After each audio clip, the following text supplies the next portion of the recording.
¿Por qué están escritos estos salmos en donde habla de aparentemente cosas que pudieran estar muy lejanas a nosotros? Israel, Egipto, una vid. Ajá. Nosotros la única forma que tenemos en contacto con una vid es a través de las uvas en el supermercado, ¿no? En el mercado. Pero todo esto tiene una enseñanza. No nos parecemos en muchas cosas, pero sin embargo hay cosas que podemos apropiarlas y ser nuestras. Número uno, Dios todavía tiene un pueblo, que es la iglesia. Entonces muchas referencias que se hace precisamente a Israel es para poder entender cuál es la relación de Dios a través de la iglesia, con el hombre en la iglesia. Pero también todas estas enseñanzas las podemos tomar de una manera personal, porque si habla de una relación de Dios para con su pueblo, también habla de una relación de Dios en lo individual con nosotros. Ajá, que estamos viendo aquí a través de estas pruebas. Ahora, vemos que este salmo fue escrito por Asaf, pero no tenemos la certeza, aunque aparece en el título, que haya sido escrito directamente por él. Pudo haber sido escrito por algún descendiente, de este hombre. Sin embargo, ¿por qué fue dejado escrito aquí? Para que nosotros podamos identificarnos con la prueba de un creyente o la prueba de un pueblo que sucedió hace mucho tiempo, que ahora nos ayuda para entender por qué nos está Dios permitiendo pasar por este lugar. Y bien, pues habíamos hablado la vez pasada acerca de los versículos 6 y 7, que dice: nos pusiste por escarnio a nuestros vecinos, nuestros enemigos se burlan entre sí, Dios de los también nos diste de comer pan de lágrimas. Y ahora vamos a ver en este estudio, en esta parte, un poco de la historia de Israel a través de una viña, de una vid. Y vamos a leer, si me ayudas, Carlos, del 8 al 11, por favor. Sí, hiciste venir una vid de Egipto. Perdón, Salmo 80, versículo del 8 al 11. Hiciste venir una vid de Egipto, echaste las naciones y la plantaste. Limpiaste sitio delante de ella e hiciste arraigar sus raíces y llenó la tierra. Los montes fueron cubiertos de su sombra y con sus sarmientos los cedros de Dios. Extendió sus vástagos hasta el mar y hasta el río sus renuevos. ¿Qué quiere decir todo esto? ¿Por qué esta alegoría? Hiciste venir una vid de Egipto y la plantaste en un lugar y además la afirmaste, hiciste que creciera muchísimo esta vid. ¿De quién está hablando? El pueblo de Israel. Está hablando de Israel. Aquí específicamente, aunque lo podemos traspolar pero acuérdense que esa vid se hablaba de los creyentes en general. Jesús le da una connotación después en Juan 15, hablando de sus discípulos y de los que iban a conformar en la iglesia, como ustedes son los pámpanos, ¿no? Yo soy la vid. Pero bien, siempre se trató de Israel, se habló como esa vid, también se habló como una planta de olivo, pero específicamente aquí se habla de esa vid. Ahora, una vid que es traída de Egipto. Dice: hiciste venir una vid de Egipto. Israel fue traído de Egipto. Para este salmista era muy importante ver cuáles eran los orígenes del pueblo. Hiciste traer una vid de Egipto. De un lugar en donde esa vid era menospreciada, en un lugar en donde era maltratada, era pisoteada, eran tomados sus frutos nada más y no era cuidada. Déjame decirte que el buen labrador de una viña, no solamente se dedica a cosechar los frutos. Qué padre sería que nada más nos dedicáramos a cosechar los frutos, ¿no? El labrador de una viña trabaja por ella y la cuida, ve que está bien atendida. Sin embargo, esta viña que estaba en Egipto, pues más bien no eran labradores, sino eran tiranos, solamente querían su fruto y fueron maltratados. Así que podemos ver cómo Dios trajo con mucho cariño esta vid y la plantó de Egipto y la plantó en la que iba a ser su tierra.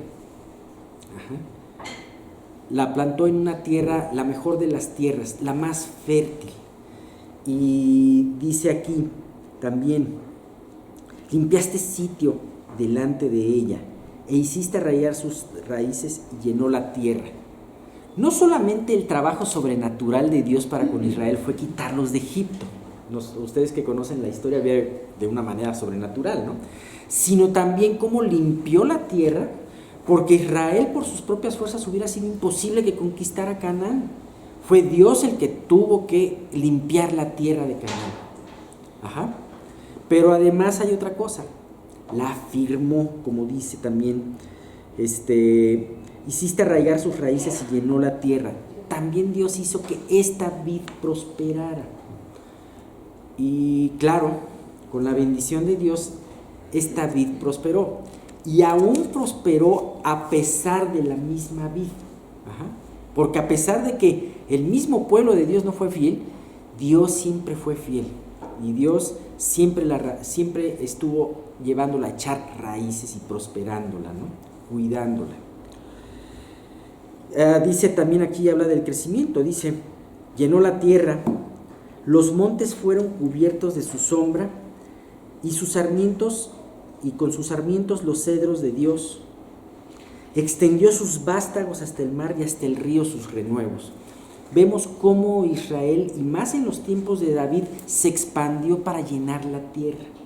Llegó hasta el mar, colindaba con el río Jordán, y aún en la parte norte llegó hasta ocupar lo que hoy se conoce como Líbano, en donde están los grandes cedros de Dios, ¿no?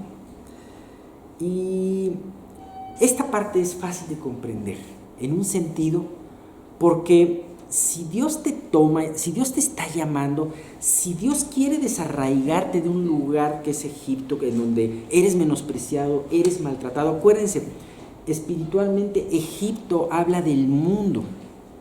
Ajá. Entonces, si Dios te ha rescatado, si Dios dio a su Hijo Jesucristo, el plan que Dios tiene para ti es un plan excelente. Es un plan de liberación, afirmación y crecimiento, tal como lo hizo Dios con la vid.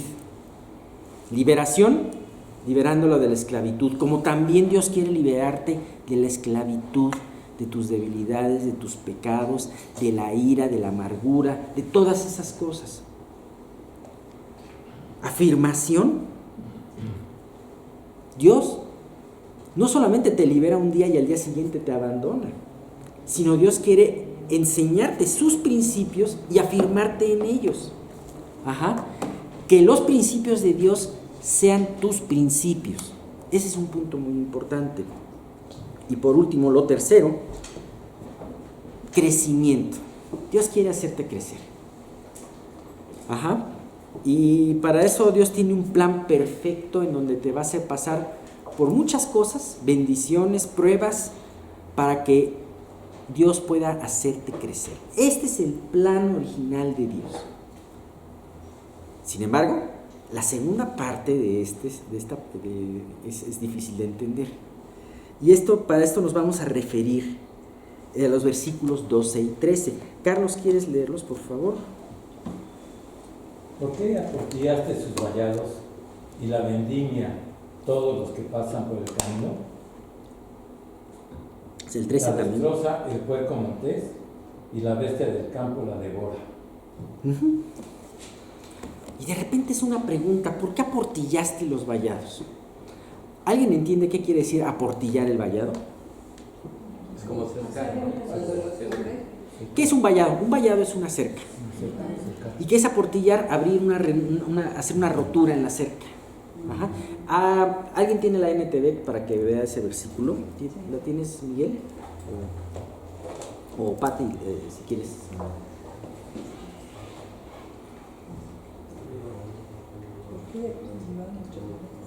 ¿Y por qué?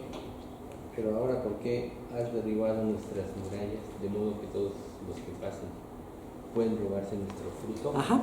Yo estaba viendo exactamente gracias, muchas gracias. Estaba viendo exactamente qué quiere decir aportillado. No es derribar todo, no es como derribar toda una muralla, sino abrir una brecha. Ajá. Sabemos que no importa que tengas la mejor y más gruesa muralla o la más cuidada cerca para que no entren en tu casa, si alguien logra abrir un hueco, se vuelve muy insegura, ¿no? Es casi como si no tuvieras una barda, ¿no? ¿De qué sirve todo lo demás? ¿De qué sirve tener tanta seguridad en tu casa si la puerta la dejaste abierta, ¿no? Entonces, ¿por qué aportillaste? ¿Por qué si Dios protegía tanto, desarraigó de Egipto a esta viña y la plantó en un lugar previo, limpió lo que había en ella? ¿Por qué entonces Dios abrió una brecha en esa muralla? ¿Por qué razón? Aquí no nos lo menciona el Salmo, pero nosotros conocemos la historia de Israel y sabemos que Israel continuamente se estuvo apartando de Dios. Que Israel dejó de ver a Dios como el único Dios, dejó de amarlo y empezó a buscar a los ídolos. Imagínate, si Dios te da esa victoria, te da todo, lo lógico sería que el pueblo le sirviera con todo su corazón. Después de esa liberación, afirmación y crecimiento, pues oye, Dios, ¿qué es lo que quieres? Lo que quieres te doy, ¿no? O sea, porque además tú me lo diste, ¿no? Sin embargo, no. Lo ilógico que nos hace ser el pecado y la ceguera que produce el pecado es que ellos entraron a la tierra y en vez de adorar a Dios, empezaron a adorar a los ídolos de los pueblos que Dios había derrotado. ¿No se te hace algo ilógico? Claro, es algo inentendible, pero así es el pecado. El pecado nos lleva a destruir lo que más queremos. El pecado nos lleva a menospreciar el mayor de los tesoros que tenemos. ¿Sabes por qué la gente se burla de la salvación o se burla de un predicador? Por el pecado. Porque el pecado nos hace insensatos. Ajá. Me acuerdo mucho de un predicador callejero que estaba hablándoles a unas personas que estaban haciendo la fila para asistir a un concierto, que por cierto en ese concierto hubo muertos porque hubo un francotirador que disparó desde un edificio. Pero este predicador empezó a hablarles acerca del pecado y de Satanás, y entonces un hombre envalentonado, un muchacho envalentonado, le dijo: pues yo soy del diablo y yo sigo al diablo, ¿no? ¿Y sabes qué le contestó este predicador? Amigo, sigues al perdedor. ¿Por qué sigues al perdedor, no? Ajá. Y muchas veces Dios nos puede decir: oye, ¿por qué haces lo que sabes que te hace daño? ¿O por qué dejas de hacer lo que es para tu bien? Porque esa es la insensatez que produjo el pecado en nuestras vidas, ¿no? Y bien, ahora, el hecho de que el salmista pregunte: ¿por qué aportillaste sus vallados y la vendimian todos los que pasan por el camino? Aquí no es que Dios haya sido negligente con su viña, ¿no? Como aquel que habla Proverbios 24, 30, 32, de que pasé junto al campo del hombre perezoso y junto a la viña del hombre falto de entendimiento, y aquí que en toda ella habían crecido los espinos y ortigas. No era un campo abandonado por negligencia. Era un campo intencionalmente abandonado. ¿Por qué? Porque cuando nos alejamos de Dios, Dios se aleja de nosotros.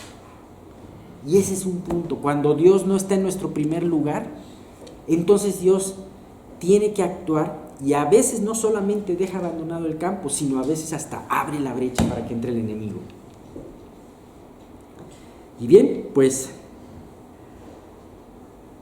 hace bien preguntar: Dios, ¿por qué razón abriste una brecha en mi cerca de protección? ¿Por qué no me están resultando las cosas? ¿Por qué no estoy creciendo? ¿Por qué no está habiendo bendición en mi vida? Es bueno preguntárselo. Desde luego, no es un reclamo para Dios. De hecho, en el contexto no lo estamos viendo como una especie de Dios, fuiste descuidado y me abandonaste, ¿no? Sino más bien, ¿qué fue lo que te llevó a dejar de tener ese cuidado que siempre has tenido en mi vida? Ajá. Bien. Así, la tragedia en la vida del creyente comienza cuando hay un hueco en su cerca de protección. Bien, no hay que olvidar que cuando nosotros nos convertimos y que podemos seguir esos mismos pasos en donde Dios nos quita del mundo, nos desarraiga del mundo, nos planta en la tierra que tiene Él pensado para nosotros y nos hace prosperar. Y en ese plan no va a ser un plan en donde no tenga sufrimiento. Si alguna iglesia o algún predicador te va a decir vas a parar de sufrir, ese predicador está diciendo la mentira. No, vas a seguir sufriendo. Pero Dios, en esa gracia, tiene enfrentarte en las pruebas que te van a llevar a crecer. ¿Sabes qué? El buen labrador poda las ramas que no sirven de una viña. Jesús es el buen labrador, en donde Él está podando aquellas cosas que no nos sirven y a veces las poda a través de las pruebas, a través de la escasez, a través de la falta de salud, a través de muchas cosas, ¿no? Sin embargo, una cosa es que Dios te esté cuidando, aunque te tenga que podar de vez en cuando, pero que en ese cuidado siga habiendo esa cerca de protección. Y otra cosa es que Dios tenga que abrir una brecha y que tú tengas pérdida por causa de que te has apartado de Dios. ¿Sabes? Las dos cosas Dios las hace en su gracia, porque siempre Dios va a querer lo mejor para ti, siempre Dios va a querer que tú reacciones. Pero yo creo que es muy importante ver por dónde caminamos. Y aquí realmente el salmista estaba diciendo, Dios, ¿desde cuándo he estado perdiendo bendición? Fíjate cómo se pierde la bendición. Llega, ¿cómo dice? El extraño la vendimia, ¿no? Dice, la vendimia, todos los que pasan por el camino, cualquiera puede entrar por ese hueco y robar los racimos, los frutos hermosos. Ajá. De la misma manera, si tú has tenido un crecimiento en Dios, pues sabes que el enemigo puede robarte ese crecimiento si tú descuidas tu relación con Dios. Pero también no solamente eso, el enemigo va más allá. Y como la bestia, como el puerco montés que pisotea y la bestia salvaje que no se come los racimos sino se come la planta, así también es el enemigo. No solamente le va a bastar con robarse el fruto, sino también hacerle daño a la misma planta para que no produzca fruto. Satanás lo que está buscando en muchas ocasiones es dejarte de una manera tan dañado que ya no puedas producir fácilmente el fruto. Sabemos que Dios puede restaurar, por eso el estribillo 3 veces lo dice, restáuranos Dios. Sin embargo, te conviene arrepentirte antes para que el daño en tu vida sea menor. Bien, el pecado no confesado y no entregado en tu vida siempre abrirá un punto desde donde el enemigo atacará fácilmente y hará daño. Bien, pues qué importante es poder preguntarse y decir, Dios, ¿desde cuándo? ¿Desde cuándo permitiste o abriste tú esa brecha en mi cerca de protección? Y además, ¿por qué se abrió? ¿Qué fue lo que yo produje en mi vida? ¿Qué fue? ¿Cómo está mi amor contigo? ¿Qué fue lo que yo dejé de hacer? Dejé que de confiar. Quizás algo tan sutil como un afán que te lleva a dejar de hacer las cosas que antes hacías para Dios. Quizás algo tan sutil como lo tenía la iglesia de Éfeso, dejaste mi primer amor. Quizás algo como otras iglesias como las de Pérgamo y la de Tiatira, que estoy hablando de las iglesias de Apocalipsis, en donde les decía, ok, tú haces cosas con el corazón, pero estás tolerando ciertas cosas en tu vida que están mal. Entonces es importante esa reflexión. Y bien, pues Dios no se queda, Dios, una vez que reflexionamos, una vez que podamos ver nuestra vida en ese sentido, Dios no se queda ahí, y esas son las buenas noticias. Y vamos a terminar este salmo con unas buenas noticias. Aún te encuentres donde te encuentres, aún no sea una brecha, sino varias brechas o una parte del muro en que se haya destruido, no importa. Siempre hay tiempo para que Dios te pueda restaurar. Y esas son las buenas noticias. No importa también que aún las bestias del campo hayan averiado parte de tus vidas. Hay pecados que nos sellan y nos dejan una profunda cicatriz, pero no importa, ¿sabes? Así como el salmista lo hizo, tú puedes tener toda la libertad para orar de la manera, para clamar de la manera que lo hizo el salmista en el versículo 14. Pero bien, pues eso va a ser tema del próximo estudio, del próximo domingo, ¿no? No se lo pierdan. No se lo pierdan, a la misma hora, mismo canal. ¿Hay algún comentario? Sí. Yo quería comentar que no nada más el Señor Jesucristo, bueno, Dios a través del sacrificio del Señor Jesucristo no nada más nos sacó del mundo, sino como dice en Colosenses 1:13, dice el cual, refiriéndose a Dios a través del Señor Jesucristo, nos ha librado de la potestad de las tinieblas y trasladado al reino de su amado Hijo. La viña, ¿no? O sea, éramos hijos del diablo, que es el que gobierna el mundo. Entonces, pues gracias a Dios, porque nos quitó del poder del lazo con el cual nos tenía Satanás y nos trasladó al reino de su amado Hijo, al reino de su luz. Exactamente.